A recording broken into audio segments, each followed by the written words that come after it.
Mr. Chair, Thank you, Congressman Flores. Yes, Congressman Akop. may I ask Director Wilkins, how many events or raids did you conduct during that operation there? First, Kasi tinatanong ko po yun dahil ginawa niyo pong dahilan yung number one, you were concentrating on other laboratories. Second, 28 lang po yung tao ninyo. Now, ilan po bang operations na nangyari nung first week of January 2005, including 31 December of 2004? first is December 31, clandestine laboratory operation. That's in Dumoy. Joint, Mr. Chair. And that's in Dumoy. Dumoy, Mr. Chair. Yes. So, next is in Arlene apartment on the following, immediately after Dumoy, Arlene apartment, dahil doon namin nakuha si Jed Pilapil, tsaka si Jed Pilapil, yung asawa ni Alan C. Yes. And then, supposedly, didiretsuhin sana namin, but we secured a search warrant on para makapag-implement ng operation on the 4th of January. Ito po yung sa Agdao. Ito yung warehouse ng Agdao, Mr. Chair. Agree. Tapos nung January 5, ito naman yung sa Polytex International, Davao City Polytex. Ito naman yung nakakuha tayo ng air scrubber na kung saan yun yung area ni Jong Pilapil, Mr. Chair. Okay. Ang meron lang kayong search warrant would be with Dumoy and Agdao. Would that be correct? I believe, Mr. Doon Chair, sa Arlene at saka Bunawan, wala kayong search warrant. I believe yung Bunawan, hindi ko maalala, Mr. Chair, but I believe yung Bunawan may search warrant kami doon, Mr. Chair. Yung Arlene apartment, wala, Mr. Chair. Yes. According to my information, dalawa lang po yung may search warrant. Agdao and Dumoy. Okay. Now, according to the logbook that I have of PDEA Region 11, hindi naman po 11 yung nakuha sa sa Arlene apartment.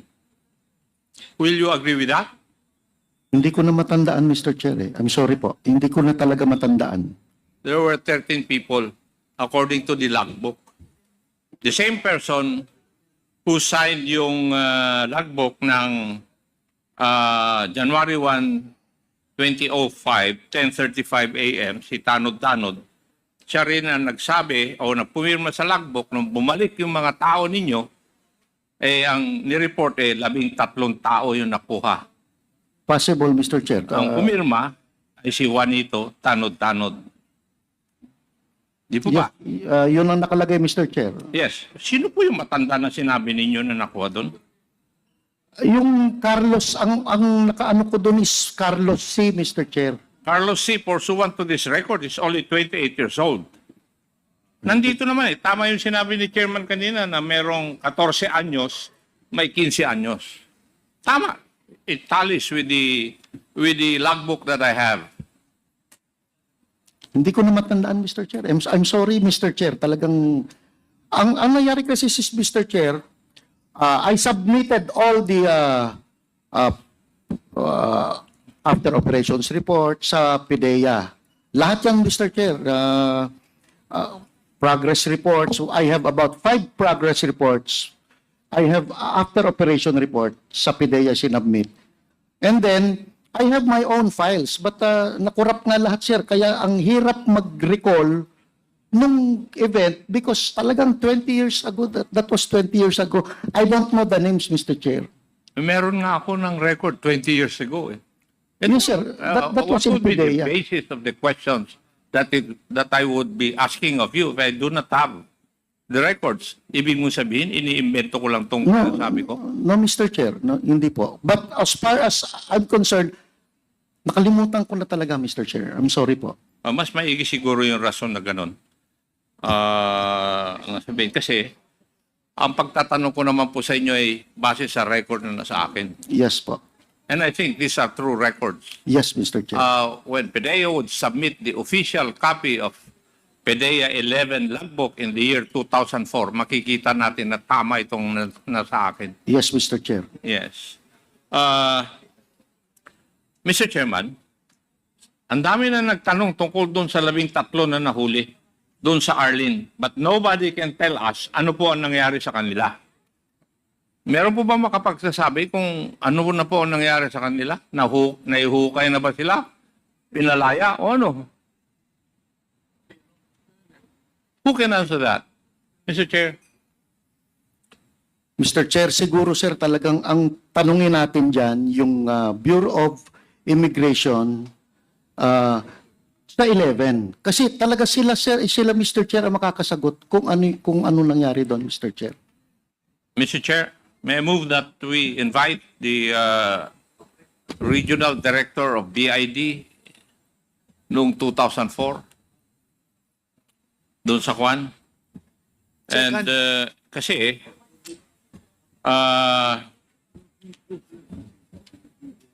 Winnie Kidato, sinasabi mo na hindi mo alam kasi may local BID. Tama? Yes, Your Honor. Pero bakit yung pulis na local o yung duty officer ng PDEA, kung PDEA man ito, si SPO1 Tanod-Tanod, ay hindi niya alam inilagay dito yung pangalan ng local BID. Yung pangalan mo mismo inilagay eh. With BID personnel led by Police Superintendent Winnie Kidato. Kararating mo lang, alam niya. Inilagay niya dito sa logbook. Samantalang hindi niya sinabi yung local na head ng BID. Hindi ko rin po alam ang kanyang iniisip bakit po nalagay. Ang aking pumpakay doon po ay mag-represent lang po sa Bureau of Immigration Commissioner tungkol po doon sa presentation ng nangyaring event. After that, umalis na po ako nung bandang hapon pagkatapos po ng meeting. Thank you, Mr. Clarification lang po yung akin. Thank you, Congressman Akop. Chair. Clarification din. I think during the last hearing kay DG Wilkins, one of the members of the raiding team by the name of SPO for Carillo, nabanggit mo, di ba, na siya ang in charge doon sa, sinasabi mo, nag-turnover sa BID. Mr. Chair, kasi siya yung pinaka-senior ko, Mr. Chair, na police. So, lahat ng, kung magbigay ako ng instruction, it will be SPO for Carillo. And sa sobrang tagal, hindi ko na nga alam kung anong binigay kong instruction sa kanya. But usually, talagang I give instruction para dire-diretso, sunod-sunod yung mga dapat gawin. Pero sa palagay mo, DG, kapag siya ang tinanong natin, he would remember na siya nag-turnover sa BID. Baka, Mr. Chair. So if that's the case, Comsec, may we, can you please coordinate with PNP to, no? PNP? Former, retired na yata yan, Mr. Chair. What is the full name of Carillo?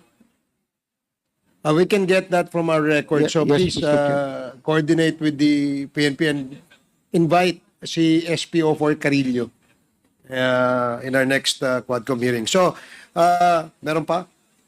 Okay, after Congresswoman Luistro, it's Congressman Abante, then we'll proceed with another presentation. Congresswoman Luistro, you have 10 minutes. Mr. Chair, may we know from the record which is in possession of the Honorable Akop if it bears the name of the 13 Chinese nationals? Yeah. Yes, meron. Your Honor, the names of the certain Chinese nationals are enumerated. So, would it be possible, Mr. Chair, that we verify as to the travel records of these Chinese nationals with the Bureau of Immigration? Will that be possible, BI? With that, Mr. Chair, I respectfully move for that we request for the travel records of these 30 nationals with the Bureau of Immigration. 13 national. At least we see some proof that they are alive. If they still have this recent travel records. And with all due respect to DG Villanueva, of course, we could not account really where these 30 nationals are because We're not certain whether there was indeed a turnover. Sila po ba'y nasa Pilipinas ngayon? O sila po ba'y nasa China na? Sila po ba'y buhay? O sila po ba'y patay? We cannot tell until perhaps SPO4 Val Carrillo will testify before this committee as to what happened to those 30 nationals who allegedly were turned over to the Bureau of Immigration. I lament that we have the Bureau of Immigration here, but he seems to be unaware at all about the alleged turnover of these 30 nationals. Nevertheless, Mr. Chair, considering the conflicting versions of what possibly happened to these 30 nationals, I wish to share to the committee one of the interview of the former president, and I hope we can hear some enlightenment from DG Villanueva if he has something to say about this interview of the former president in relation to these 11 or 13 Chinese nationals. So you have a video to show. Yes, Mr. Chair, and I understand that the Secretariat is ready to play. Secretariat? For the guidance of everyone, hinahanap po natin kung nasan yung 11 or 13 Chinese nationals who were allegedly turned over to the Bureau of Immigration after the Dumoy raid on December 31. What's the year, Mr. Chair? 2004. Nila na ginawa mo. Kaya yung sa Dumoy, inubos ko talaga.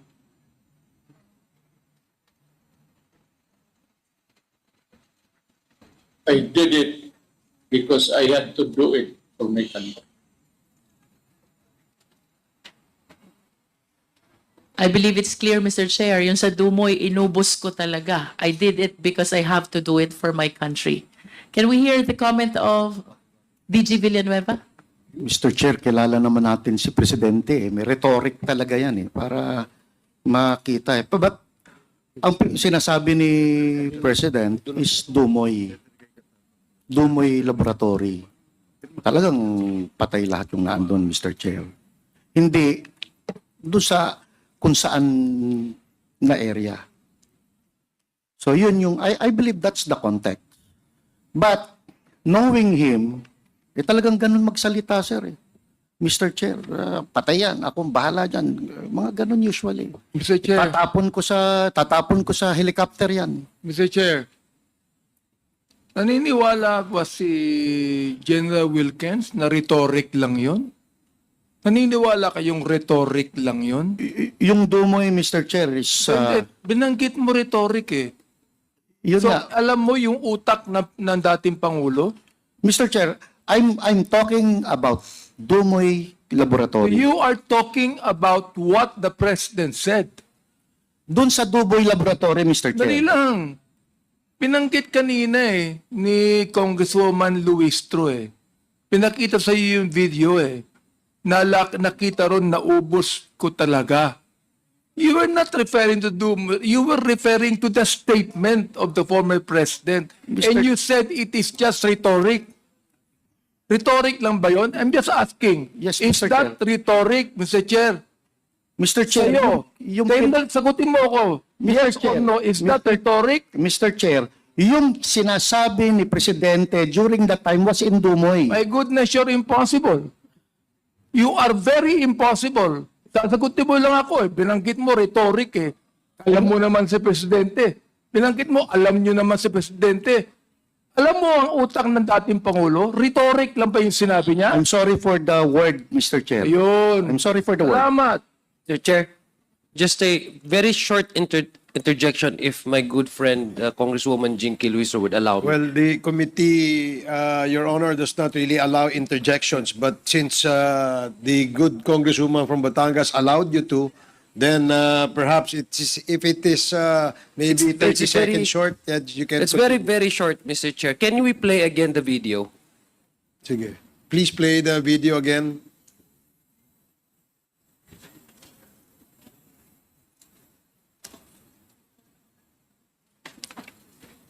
Comsec, can we play again the video?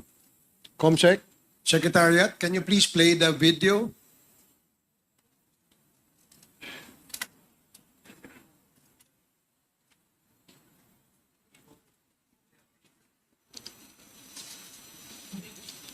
the video that was just shown earlier, Mr. Chair, where the president mentioned about naubos ko lahat.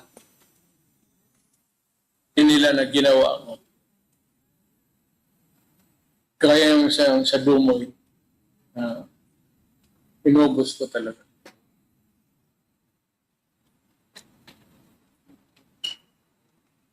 I did it because I had to do it for my country.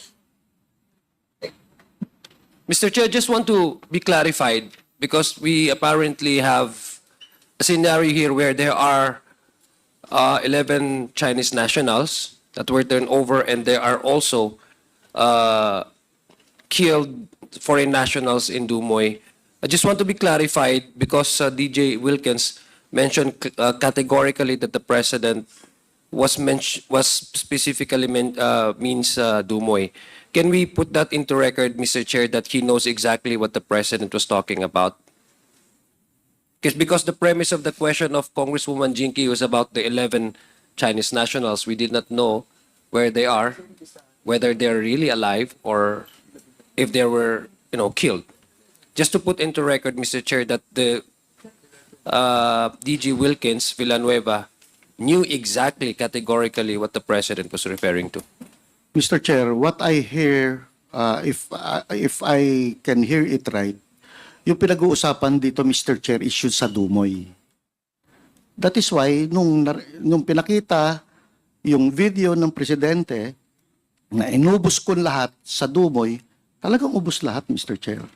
It's not in Arlene apartment or what. It's in Dumoy na anti-drug operation, clandestine laboratory operation, Mr. Chair. That's what I'm saying, Mr. Chair. Okay, but you did the operation in Dumoy, right? Yes, Mr. Chair.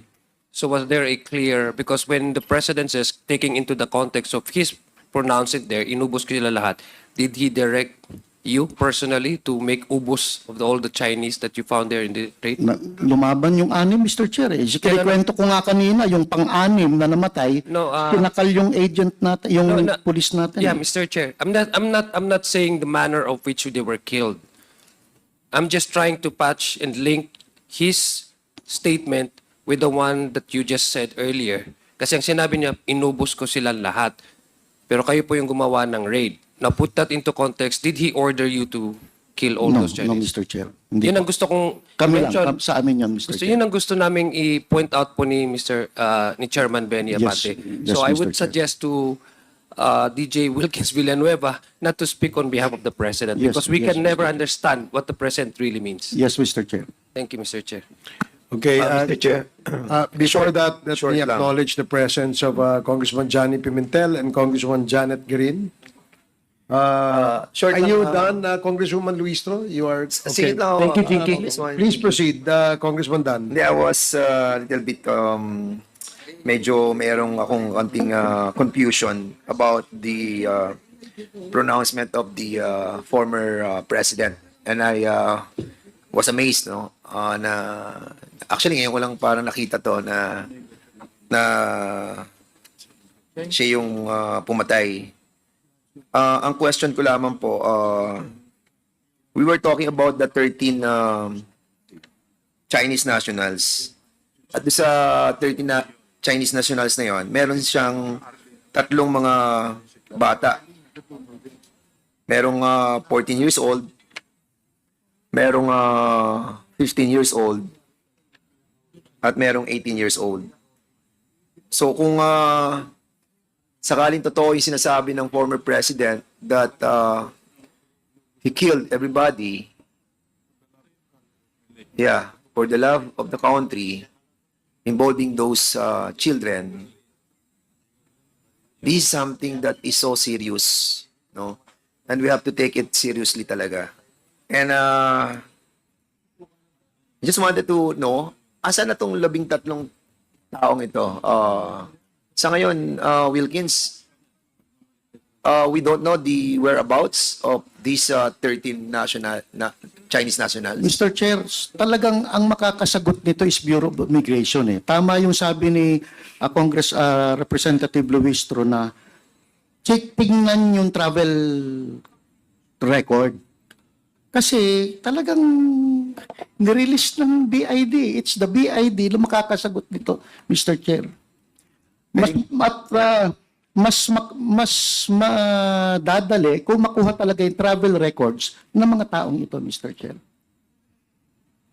Okay, Mr. Chairman, yun lamang gusto kong medyo maintindihan and kailangan po magkaroon tayo ng closure dito sa isyong to, no? Very bothering po itong pati bata ay kung talagang pinatay ng former president to ay medyo